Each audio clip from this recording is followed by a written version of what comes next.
कारण त्या भगवंताचे खूप मोठे उपकार आहे. तुम्हाला आम्हाला एवढं मोठं शरीर दिलं ना, फुकट दिलं महाराज. कधी 1 रुपयाचा हिशोब मागितला का भगवंताने कधी 1 रुपयाचा हिशोब मागितला का? लाखो रुपयाचे डोळे तुम्हाला आम्हाला फुकट दिले, 1 रुपयाचा हिशोब कधी मागितला का? साधे डोळे दुखायला लागले तर आपण डॉक्टरकडे जातो आणि डॉक्टरला म्हणतो, डॉक्टर आमचा डोळा दुखू राहिला, नेमकं काय करावं? डॉक्टर म्हणतात त्याचं ऑपरेशन करावं लागेल.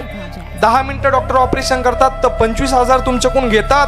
पण आयुष्यभर भगवान परमात्म्याने एवढं मोठं शरीर सांभाळलं, आज कधी 1 रुपयाचा हिशोब कधी आजपर्यंत मागितला नाही. एवढे मोठे उपकार त्या भगवंताचे तुमच्या माझ्यावर आहे महाराज. तुम्ही बघा त्या भगवंताचे किती मोठे उपकार आहे. चाले हे शरीर कुणाची असत्य आणि कोण बोलवितो हरिवन देखवी ऐकवी एक नारायण. तयाचे भजन चुकू नको तुझे या सत्तेने, वेदाशी बोलणे सूर्याशी चालणे तुझे अबळे. ऐसा तू समर्थ ब्रह्मांडाचा धनी, किंवा ब्रह्मांडाचा जो मालक आहे त्याच्या सत्तेनुसार हे जग चालतं. हे जो सूर्य ना, सूर्य या सूर्याला एका जागेवरून जर दुसऱ्या जागेवर जर जायचं असेल तर पहिली भगवंताची परवानगी घ्यावी लागते, तेव्हा एका जागेवरून दुसऱ्या जागेवर तो जातो महाराज. म्हणून त्या भगवंताचे खूप मोठे उपकार आहे. रात्री झोपणं आपल्या हातामध्ये, पण सकाळी उठवणं.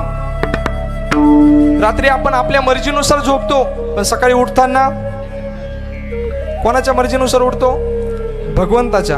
आणि एखाद दिवशी जर भगवंताने ठरवलं आज याला उठवायचंच नाही, घरचे उठवतील का आपल्याला? घरचे उठवतील? पेटवतील.